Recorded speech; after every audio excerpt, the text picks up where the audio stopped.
WOCAMinistries.com. All right, thank you, me. 21 minutes after 11 o'clock. Thank you for tuning in this Monday morning. Tomorrow, your elected officials up in Tallahassee go to work. They've got about 60 days, about 2 months, to figure out what they're going to do. And so I want to tell you what they are going to try to do. How about we take some time to do that right now, okay? Okay, excellent. Governor Scott and the Florida legislators will be beginning, I guess, their official session tomorrow. There is a projected $1.3 billion budget surplus, which is good news, I guess. Mm-hmm. What will be better news is if we find out what they're doing with it. So we'll find out together, I guess. Lawmakers will dive into, I said the wrong word, some social questions as well. So let me go through some of the things that they're looking at. First of all, education. House Speaker Will Weatherford wants to see a massive expansion of the Florida Tax Credit Scholarship Program, which provides vouchers to low-income students to attend private and religious schools. You know, that's an interesting thing, isn't it? When the people who consider themselves on the left hear the people on the right saying something about they're opposed to using taxes for, like, health care. Yes. They say, well, you're not very giving. But when the people on the right want to use vouchers so the kids can go to different schools, the people on the left don't like that. It's interesting. I'm not taking sides. I'm just making an observation here. It's a very acute observation. But anyway, so vouchers is what seems to be what they want to do with that. Marijuana is also being discussed this legislative session. Both parties, Republicans and Democrats, are rushing to advance bills legalizing some form of medical marijuana. One bill is House Bill 843, would legalize a non-euphoric type of weed. Democrats are pushing a broader bill that is likely to pass. Florida voters will have the final say this November, though, when the medical marijuana question appears as an Amendment 2 on the statewide ballot. Oh, wow. My 2 cents is this. Okay. If there is medical evidence, and I've read reports and seen videos that somebody with epileptic seizures can be treated so that they don't have those seizures, or at least don't have them as frequently, with medicinal marijuana, then why not? I mean, why would you prohibit something from being used in a positive way? Exactly. The part of this I agree with also is and now I don't know that Florida is engaged in any recreational use of marijuana bill like Colorado did, but I'll tell you my thoughts on this. I don't want to see anybody smoking, period. Mm-hmm. I take that back a little bit. I mean, I reserve the right as a former cigar smoker. Yeah. 7 years or so now without a cigar, right? Right. I've always told myself that I thought maybe the phone was ringing. I've always told myself that I reserve the right. If I go camping or if somebody has a baby, I don't think in moderation it would. But we don't smoke that way in America. We're not like the American Indians that had one once in a while. Right. I mean, we're habit creatures. Yes. So anyway, in the same case with marijuana, I don't really want to see people smoking marijuana, but I don't like them going to jail for using it either. No, it's just like, smoking. Most people will smoke marijuana just like they drink alcohol, when they're done with their workday or when they're out with friends on a weekend. Well, but the question was to me was, why would you be for marijuana when you're not for tobacco? Mm-hmm. And I will say, I'm not for marijuana. Right. I'm just. Would you want to see tobacco made a drug, so to speak, so that you would go to jail if you were using tobacco? So in the same way, I think we need to get over that. Allow the doctors and the scientists to take whatever they can get out of marijuana to be used for medicinal purposes. Oh, certainly. And then maybe one day consider the fact that maybe giving people this mark on their record, because they were using a substance like marijuana. That's exactly just my thought on that. Okay. No. Gambling is something our legislators in Tallahassee are also looking at. Mm-hmm. This is SPB 7052. If not usually it's Senate Bill SB or House Bill HB. This is SPB. Oh yeah. Maybe I don't know. what that means. It allows 2 Las Vegas style casinos in South Florida if developers agree to pay $125 million for the licenses and invest $2 billion each in the projects. Oh, Lawmakers also want to place a question on the November ballot requiring future gaming expansions to go to a statewide vote. Now, how I think this will affect us here in Ocala is my hunch is that we have a few venues in Ocala that would probably have slot machines if that went through. Yeah, exactly. I just think so. Yeah, you can bet on horses here. Our legislators are also looking at the red light cameras. Red light cameras have been under fire since the legalization of them in 2010. A new study by the legislature's Policy Analysis Office found that local governments generated $119 million from those cameras last year. Wow. Few people got tickets. A number of people got tickets because their license plate was photographed.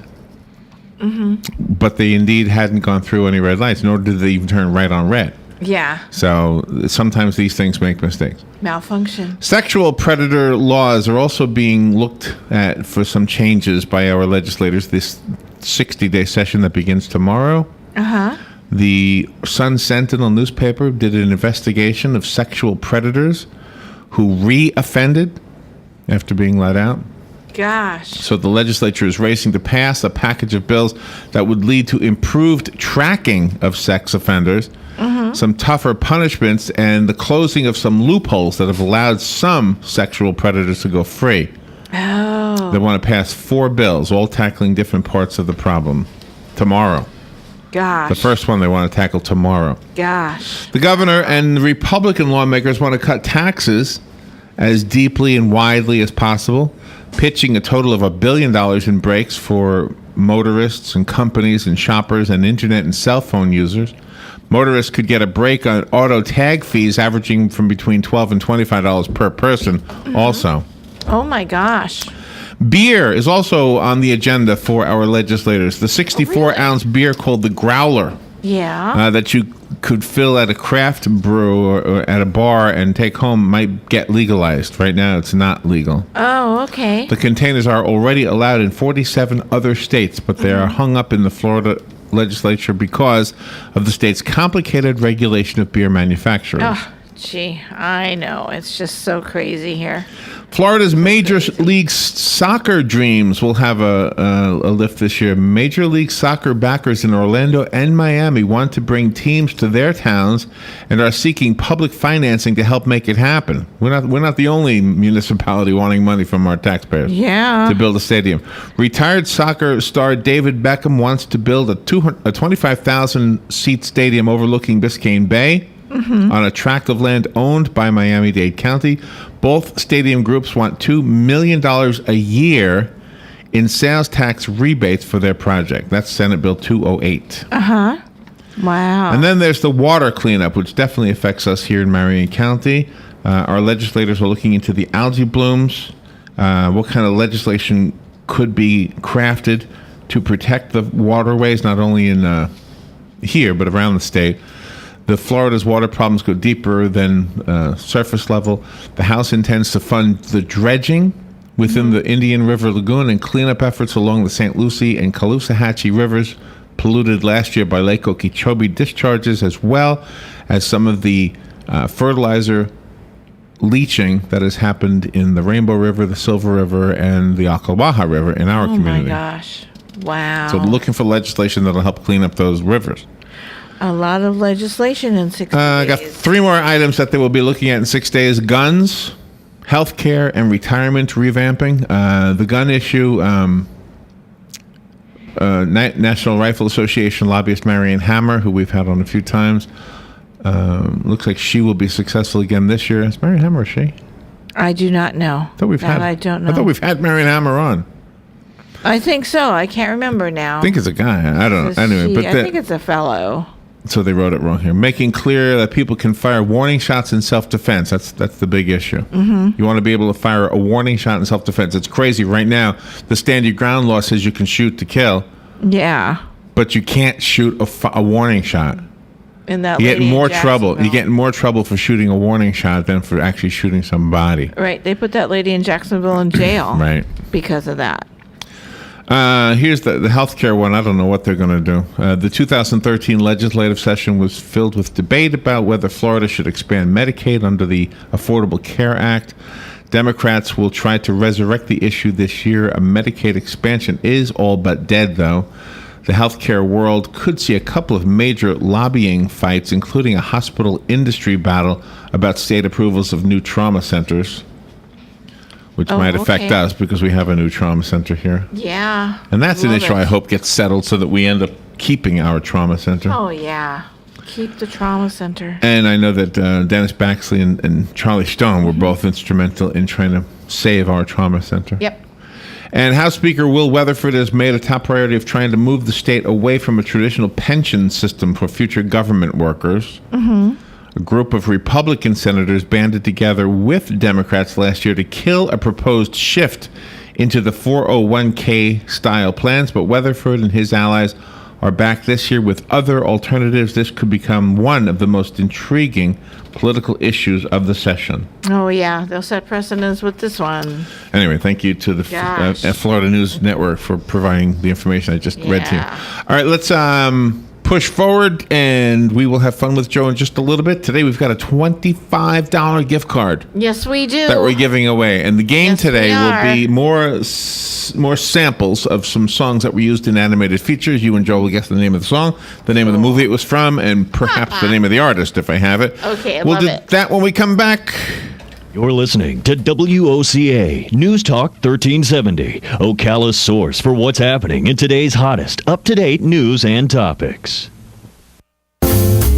Habitat for Humanity of Marion County is a ministry dedicated to improving lives by providing affordable and decent housing. Help them help others by visiting the Habitat for Humanity Ocala Restore at 926 Northwest 27th Avenue. To schedule a donation, give us a call at 401-0075 and we'll come pick it up. For more information, visit ocalarestore.org. Habitat for Humanity of Marion County. Building homes, building hope, building community. ABC News Now. I'm Karen Chase. Winter is refusing to loosen its icy grip on much of the nation. Snow is falling and temperatures are dropping from the Midwest to the Mid-Atlantic states. Washington, D.C. could get a foot of snow. Icy roads are a problem in the Mid-South. The Supreme Court is about to sink its teeth into a teeth whitening case. Justices today will examine the North Carolina Dental Regulatory Board's claim that only dentists should be allowed to whiten teeth. Osama bin Laden's son-in-law goes to court today in New York, just blocks from Ground Zero. Jury selection begins in his conspiracy trial on charges he plotted to kill Americans as al-Qaeda's spokesman after 9/11. A 26% pickup in pickup truck sales helped Chrysler sales rise nearly 16%. Nissan saw a similar rev up in sales. Dealers from both automakers lured customers onto cold lots with hot deals. Gravity took home the most Oscars, 7, but it was brought down to earth by 12 Years a Slave, which won the coveted Best Picture Oscar. Best Actor and Actress honors went to Matthew McConaughey and Cate Blanchett. This is ABC News. Ladies, are any of these symptoms familiar? Hot flashes, sleeplessness, irritability? How about low libido or weight gain? If you're a woman over 40 experiencing any of these symptoms, you probably have hormonal imbalance. And until you balance your hormones, it can be practically impossible to get relief from these problems. But you're in luck, because Amberen can help you balance hormones and relieve your hot flashes, sleeplessness, irritability, and other symptoms of menopause. And now you can finally lose weight with Amberen Weight Loss, a powerful new product that will help you get the results you want. So you can finally lose the weight and all those other awful menopause symptoms. Call now and ask how you can get your free sample of Amberen Weight Loss. Just call 1-800-240-8664. This is a limited time offer, so don't wait. Call Amberen right now, 1-800-240-8664. That's 1-800-240-8664. 1-800-240-8664. As a business owner, nothing compares to the sense of pride you feel when unlocking your business first thing in the morning. In this moment, it doesn't matter if you save money in 15 minutes. It doesn't matter if the business down the street has the same insurance you do. What matters is that your independent insurance agent and the company that stands behind them have you covered. Auto Owners Insurance, the no problem people. Call George Mangan Insurance in Ocala today at 352-732-3191. Changes proposed to the nutrition facts label. That story coming up on This Land of Ours. Healthy cattle are the foundation of a safe food supply, and the Beef Quality Assurance Program helps farmers, ranchers, and dairymen provide the highest level of care for our cattle. This is Baxter Black with a good word about our BQA program, which tells consumers we're working hard to deliver a safe and wholesome product that tastes great to folks here in the U.S. and around the world. Get involved with your state BQA program by visiting BQA.org. Paid for by the Beef Checkoff. Well, it is big news, the fact that the Nutrition Facts label is about to undergo just its second update in 20 years. The FDA is proposing a new Nutrition Facts label that's grounded in science and will help Americans make healthy decisions about the foods they eat every day. That's Food and Drug Administration Commissioner Dr. Margaret Hamburg, who says the overhaul includes a new look. The new proposed label features a fresh design and drives consumers' attention to calories, serving sizes, and percent daily value. Dr. Hamburg says another major change to the label found on roughly 70,000 products will be to more accurately reflect how Americans are now eating. Many current serving sizes and the amount of calories and nutrients that go with them are out of date. The FDA is proposing to update serving size requirements so that they reflect what people today actually eat and drink. And Dr. Rachel Johnson with the American Heart Association says that proposal will make it much easier for consumers. They're going to be displayed for reasonable portion sizes. For example, instead of saying that a half a cup of ice cream is a usual portion size, it'll go up to a cup of ice cream. We will have much more on the proposed changes to the Nutrition Facts label in coming reports, including some more details on what will now be included and USDA's role in the effort. Julie McPeak with Southeast AgNet. The weather is brought to you by myfwc.com.